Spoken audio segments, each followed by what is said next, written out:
Assalamu alaikum. Welcome to the Manir Muhammad Show, and I'm your guest host today, Yosef bin Prince Asiel, guest hosting for Brother Manir Muhammad, my spiritual father. I want to thank him again for this opportunity he's afforded me. But today is a really special day for me because not only do I get to interview a living legend amongst us, Prince Asiel bin Israel, also my personal father. So I want to send the greetings. Abba. Thank you, sir. Pleasure, pleasure. Well, let's get right to it because the element that's going on today, it's a lot of strife that we're seeing in the streets, especially here in Chicago. And it's a lot of things that the youth are frustrated and don't have any answers or questions about. So with the imminent danger that we see that's been presented to us as young black men in the streets of Chicago and throughout the country, with the murders that we're facing from the police and also within our own neighborhoods and communities, I just wanted you to take a second to kind of talk about the things that you've seen in the 1960s that propelled you to leave America and to establish something greater outside of these confines, if you don't mind. Don't mind at all. Let me first thank my beloved brother and friend, Brother Munir Muhammad and Crow family for establishing this institution in the community and in America so that African people that are positive thinking and living can do it. And I want to start off first by giving all respect to the Honorable Elijah Muhammad, who planted the seed of freedom in us and said to many people throughout the world that many of his followers were not in the mosque, and that I just happened to be one of those men, one of those young men that was impacted by the messenger when he was speaking to our people in the 50s and the 60s, and had the opportunity to be inspired by his desire to do for self. And so when I realized that that was another way that he had introduced us to, and that was to begin to live according to that which was in us, that we were the gods inside of us, not a God in the sky, not a devil under the ground, but he identified those beings that were walking above the earth that was both negative and positive. And so he was inspiring black people to know that they were gods and that they were the descendants of gods. And not in no altruistic sense, but in a sense that there was nobody better at doing for you than you. Yes, sir. And his message of do for self became clear. And so when I realized that, and when I saw the newspaper Muhammad Speaks, and I saw the globe, and I saw the world, and I saw those two hands reaching across the ocean to each other, I knew that our destiny was not only in America, but it was on this planet. And one of the things that was taught to us, that you make friends in all walks of life so that you would have an opportunity to go anywhere and be respected. And so what I tried to do as a young man was to find those things that would make me be somebody that somebody could respect, first by my appearance. He taught us how to look neat and clean and dress appropriately so that wherever we went, people would see first how we appeared. Yes. And that was what made me begin to look at myself and begin to well-groom myself. And those were the things that I tried to establish. Now, having said that, what I decided to do was not just be a man that was conscious about the people that I cared about. I wanted to care about the people that wanted to care about themselves. And so one of the things that I did is I began to know Muslims, Yes, sir. Christians, nationalists, black men, brown men, white men, so that I could see the human element in all of us that we could identify with, which is what the messenger was saying. The Quran taught us that I made you different, not to make controversy with each other, but to get to know each other. Yes, sir. And so that, for me, was how to begin to develop myself. Because I grew up in Chicago at a time when there were plenty of gangs all throughout this city. But there was another kind of respect. It wasn't for the sake of murder that you were fighting. It wasn't for the sake of money that you were fighting, but it was for the sake of securing a piece of territory that you could do the very best you could. So we had pride in opening up stores. We had pride in opening up cleaners. We had pride in opening up those things that reflected us as human beings. And so then there was a degeneration. When I began to study the Bible and the Quran and history, I realized that you had to have a plan in order to control the people. When I realized that there were millions of us living in the United States, and our history started in this country with that of chattel slavery, I needed to understand, how did we fall so low if we were the original man and woman to a point where others who were less than us was controlling us? And so I began to research and do the study. And what I did, the first thing I did, I wanted to hear what the Honorable Elijah Muhammad had to say about that. And I began my study there. And then I studied all of the black historians, Lerone Bennett and Sheikh Anta Diop, Dr. John Henry Clark.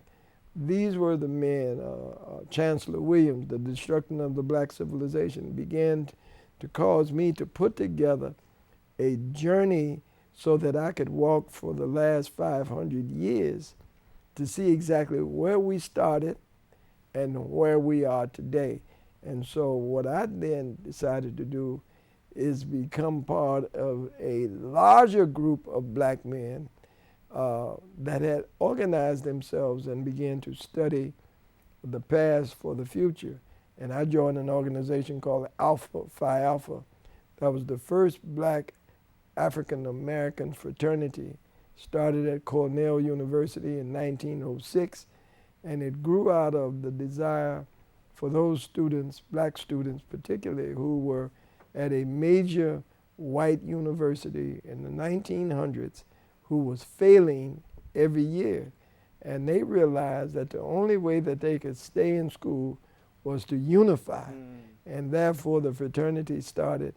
And those 7 men began a fraternity of now over 330,000 of the smartest and the sharpest black men, which inspired other men to organize other organizations that would become respected organizations in the world of brotherhood. Yes, sir. And so most people don't know fraternity is just a brotherhood. Yes, sir. And so we formed a brotherhood that's today produced men like Thurgood Marshall, that produced Adam Clayton Powell, that produced Jesse Owens, Martin Luther King, Andy Young, out of Chicago, Louis Caldwell, Judge Sidney Jones, Gene Sawyer, the former mayor of Chicago, John Stroger, the former president of the county board. Well, these were the men that mentored me and made this little black guy coming out of the projects on the south side of Chicago look at himself differently. And it wasn't where you come from, it's where you wanted to go that made the difference. Yes, sir. The world saw that. The world called somebody Jesus that was born in a stable, but now he's lifted up all over the world as a man of God that ultimately lifted himself up to be known as the Son of God. And so that's the kind of example that I wanted to say to the young men across America and the world, that it's up to you now to turn this whole thing around about violence, because can nobody make you do to you what you don't want done to you. I think you said 2 key parts in there that kind of brings forth a solution. One thing that you had that helped form and create the great man that you are, you said, was unity, and also a figure that you respected. You had a positive black role models and figures that you could look to for not just advice and guidance, but as an image that you can see yourself projected to be. Yes. So as we look today, I've been blessed. I've had brothers like you, the Honorable Minister Louis Farrakhan, Brother Munir Muhammad, to kind of guide and structure me.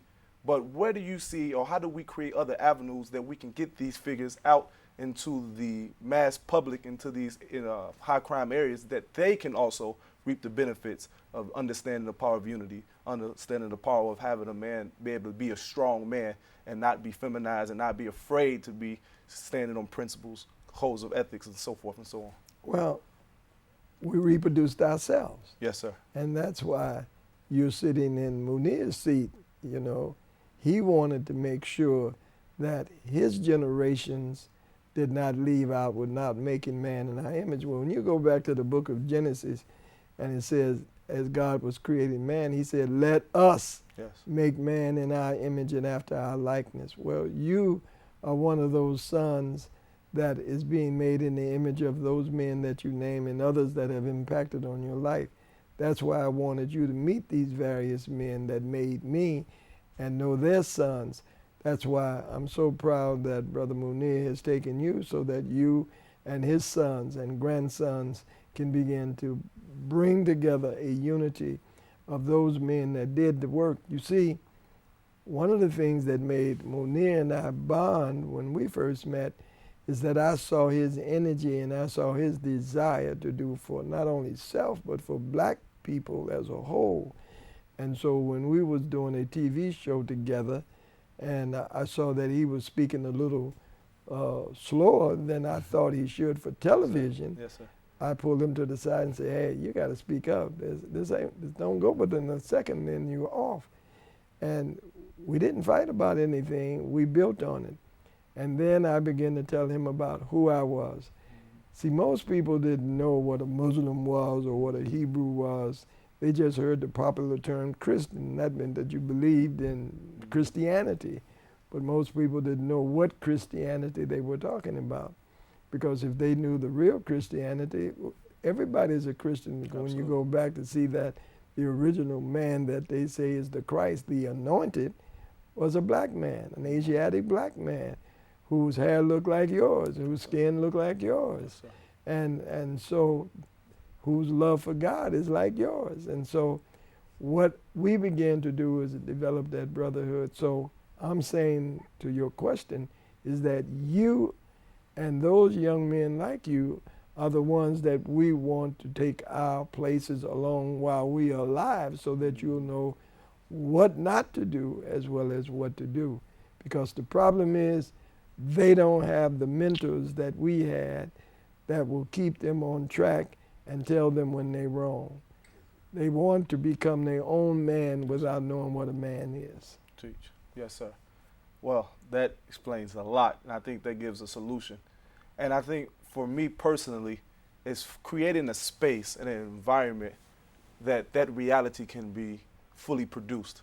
So I think, what would be your advice to a young man like me that how do you create that space where you can bring those youth so they can be receptive to it? Because all they see is despair, and even when you talk to them, if you don't have a means to really truly grab their attention to alleviate the stress that they're feeling in their lives at that particular moment, to even allow themselves to even hear what you have to say or to be shown what you have to show them, this great truth, how do you create a space or environment that is constructive to the rebuilding and the knowledge of self again? One of the great things that the messenger said is that you put two glasses on a table, one dirty and one clean.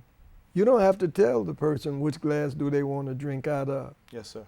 It's obvious. They see it from the sight. They're going to pick up the clean glass and start drinking. You look at you. Yes, now, who don't want to look like you?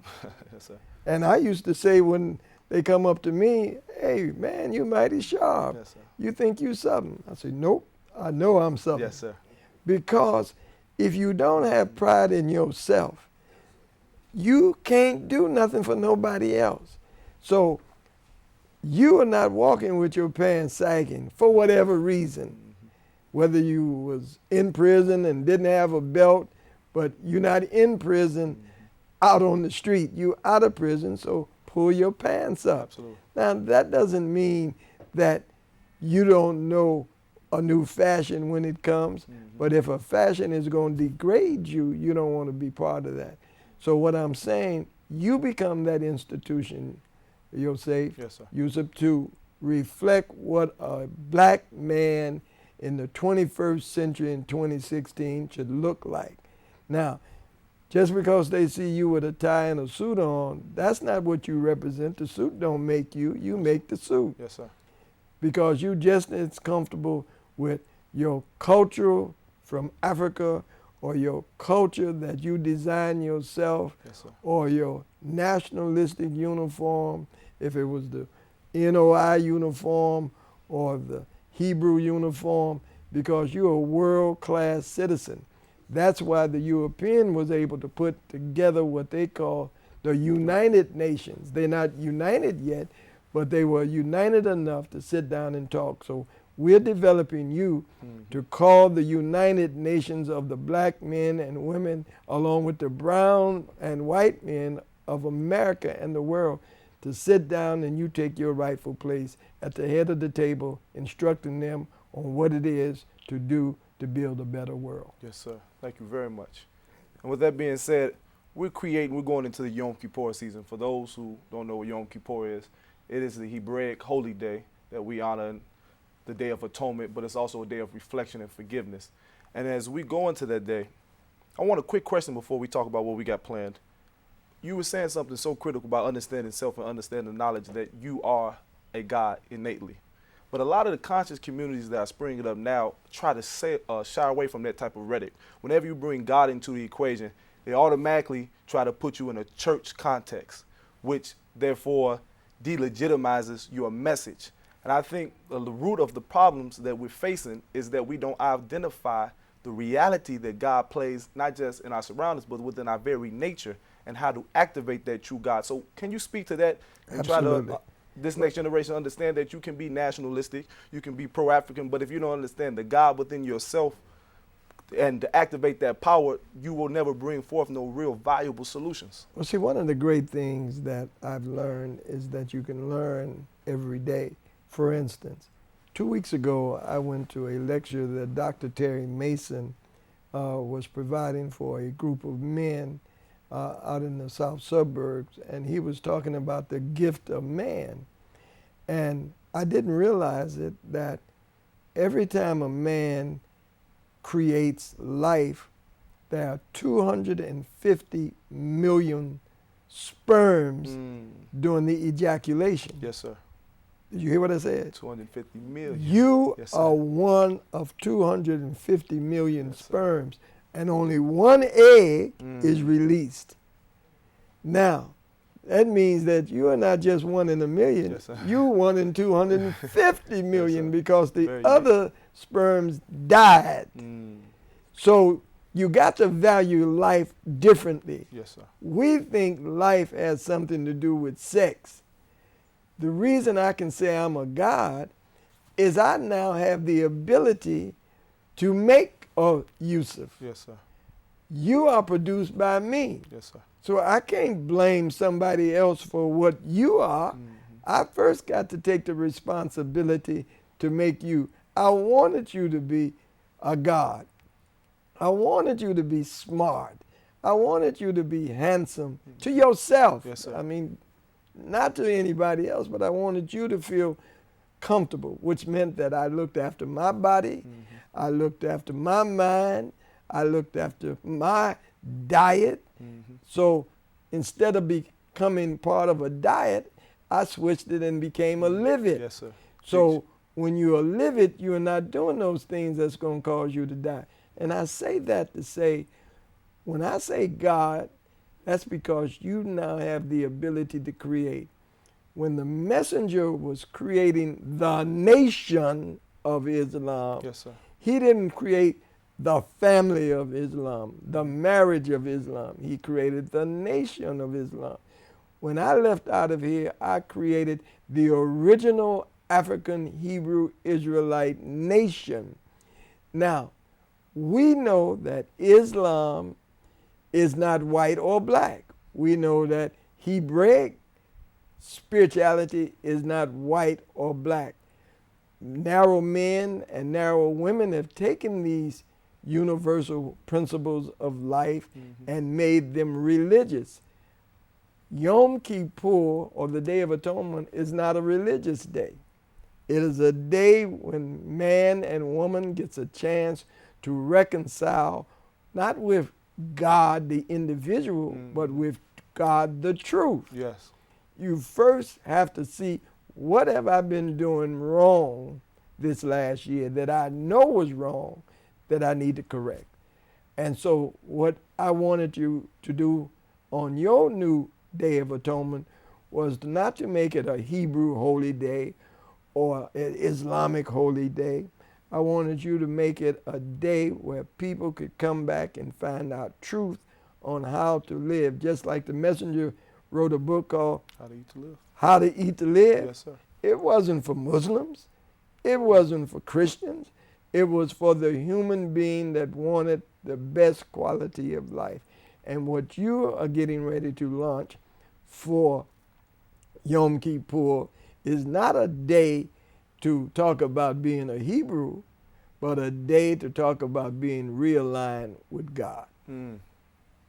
That's critical. So that goes into the identity of what Yom Kippur must be going forward, and the collectiveness, the totality of bringing God's children back into one house so that we can understand. We identify differences, but focus on our similarities so that we can unify and have solidarity going forward. So with that being said, I think, how would you kind of capsulize the meaning of why Yom Kippur this year and what we're introducing is so significant to this next generation, and them identifying a reality that they can be prosperous in? Well, okay, let's take a little small example. Okay. If you saw a man walking down the street, how would you know that he's a Muslim? Couldn't know unless he had some type of garb on, a dress. But that don't make him a Yeah. Muslim. See, a Muslim is not a dress. Yes, absolutely. A Christian is not a dress. A Hebrew is not a dress. But you know he's a human being by what? You can look at this. He got one hand, 5 fingers. 2 hands. He got 5 fingers, 2 eyes. He's a human, which means anything else has been added on that does not make him that. That suit doesn't make you, as I said earlier. Yes, sir. But what does make you is your thinking. That's how you're going to know a Muslim. He's going to be respectful. Yes. He's going to be humble. He's going to do everything for you when you right, and he's going to do everything to you if you're wrong. But that's how a Christian is. Yeah.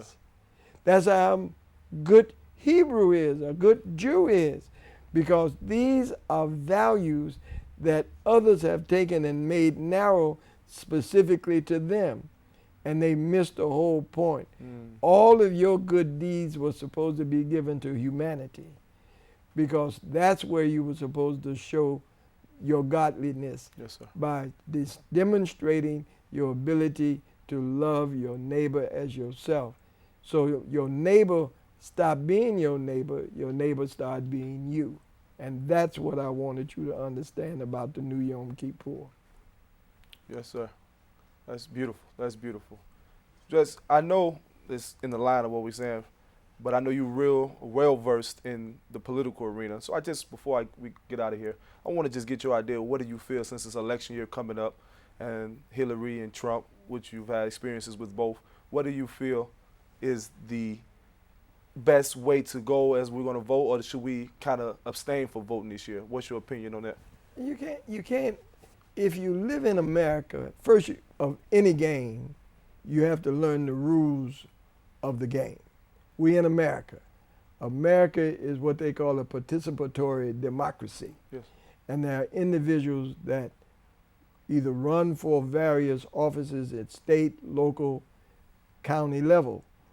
Once you understand what your interests are in the areas that you live in and the larger area, you begin to vote your interests. It's not about Trump or Hillary. It's about what it is to advance the cause of particularly the black man and woman in America in the political system that now exists.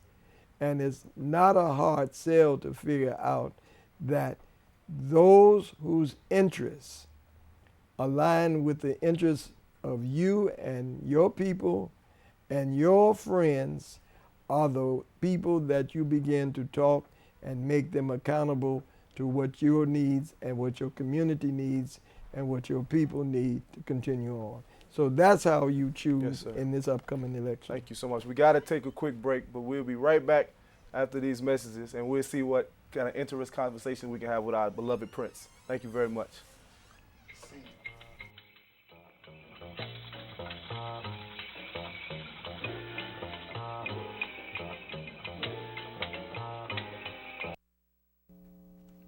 The Munir Muhammad Show is brought to you by ComEd. For tips on managing your energy bill and helping the environment, call 1-800-EDISON-1 or visit comedcare.com. ComEd Smart Ideas presents the power of energy efficiency. Altogether, you have saved over $700 million, all because you took part in our energy efficiency programs, like our central AC rebates, fridge and freezer recycling, and lighting discounts. The small changes you've made to be more energy efficient really add up. The math is easy. ComEd's energy efficiency programs equal savings for you. Learn more about energy efficiency at comed.com/home savings. ComEd, powering lives. My City Colleges of Chicago education is all about getting me to my career destination.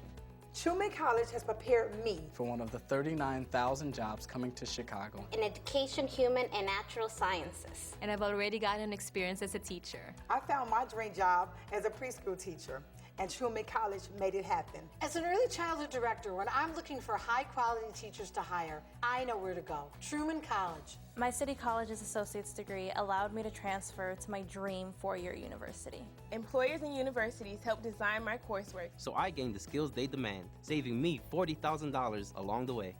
Each of the 7 city colleges satisfies the general education requirements for a bachelor's degree.